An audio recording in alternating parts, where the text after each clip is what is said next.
আমরা এমন একটা জায়গায় দাঁড়িয়ে আছি যে আজকে দেশের যা পরিস্থিতি, আগে মানুষ ভোট দিয়ে দেশের সরকার নির্বাচিত করত, এখন দেশের সরকার কে ভোট দেবে তাদের নির্বাচিত করছে, তাদের সিলেক্ট করছে।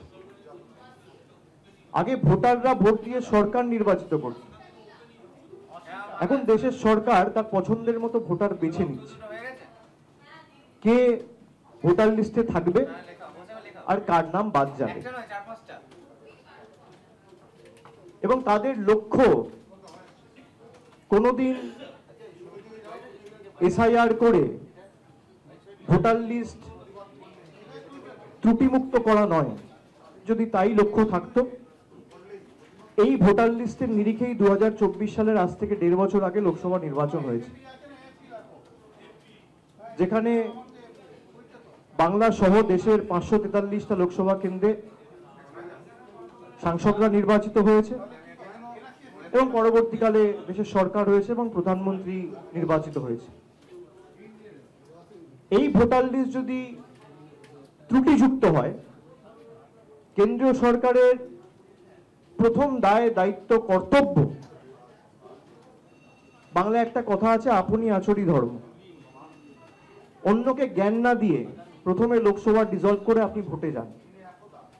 আমরা তো ভোট থেকে পালিয়ে যাচ্ছি না।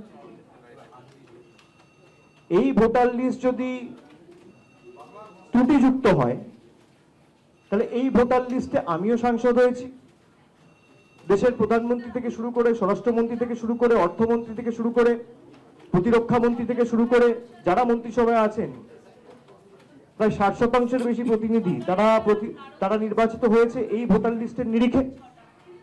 তাদের মৌলিক দায়িত্ব, দায়বদ্ধতা যে তাদের ইস্তফা দিয়ে তারপর আপনি স্পেশাল ইন্টেনসিভ রিভিশন করুন না, কেউ তো বারণ করছেন না। 2002 সালে যে এসআইআরটা হয়েছিল, তারা যেটাকে বেঞ্চমার্ক হিসেবে ধরছে, 2002 সালে যখন হয়েছিল তখন সময় লেগেছিল 2 বছর, আর এখন 2 মাসের মধ্যে জাতীয় নির্বাচন কমিশন সিদ্ধান্ত নিয়েছে তারা বাংলায় এসআইআর করবে। এবং শুধু বাংলা নয়, প্রায় 12টা রাজ্যে তারা একসাথে এসআইআর ঘোষণা করেছে। কিন্তু আপনারা দেখেছেন কালকে যে 5টা রাজ্যে আগামী 2026 সালে নির্বাচন রয়েছে এপ্রিল মাসে, তার মধ্যে বাংলায় নির্বাচন আছে, কেরালায় নির্বাচন আছে, তামিলনাড়ুতে নির্বাচন আছে, আসামে নির্বাচন আছে, পন্ডিচেরিতে নির্বাচন আছে।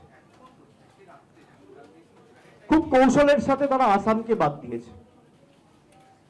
এবং এটা তো কাকতালীয় হতে পারে না। এই 5টা রাজ্যে আপনি যদি দেখেন, তাহলে এই 5টা রাজ্যে একমাত্র আসাম যেখানে বিজেপি ক্ষমতায় রয়েছে। তাহলে বিজেপি যেখানে ক্ষমতায় থাকবে, সেই রাজ্য যখন আগামী 5 মাস 6 মাসের মধ্যে নির্বাচনে যাবে, সেখানে এসআইআর হবে না, বাংলায় এসআইআর হবে।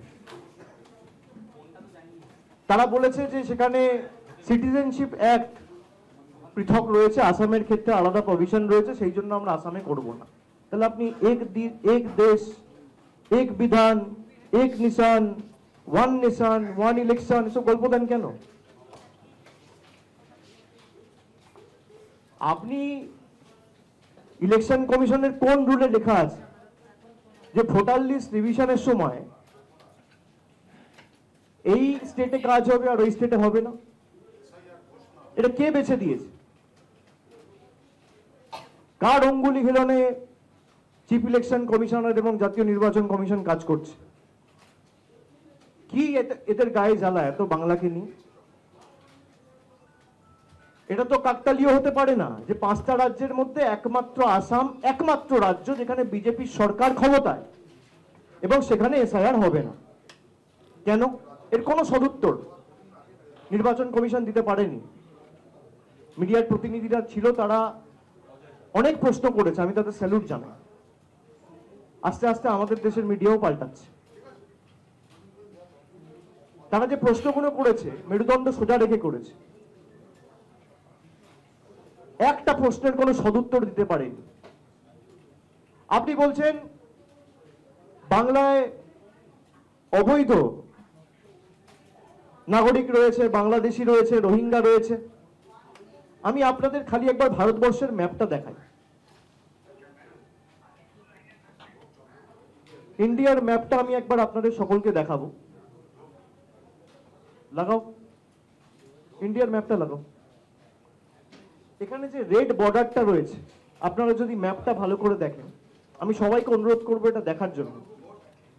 এখানে যে রেড বর্ডারটা রয়েছে, একদিকে রয়েছে পাকিস্তান, একদিকে রয়েছে মায়ানমার, উপরে রয়েছে ভুটান, নেপাল, আর মধ্যখানে মানে পূর্ব বাংলার যে বর্ডার রয়েছে সেখানে রয়েছে বাংলাদেশ।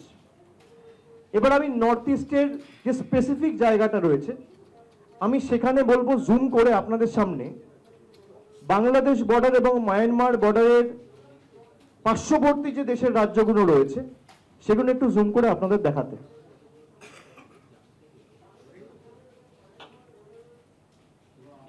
আপনারা দেখুন, প্রথম যে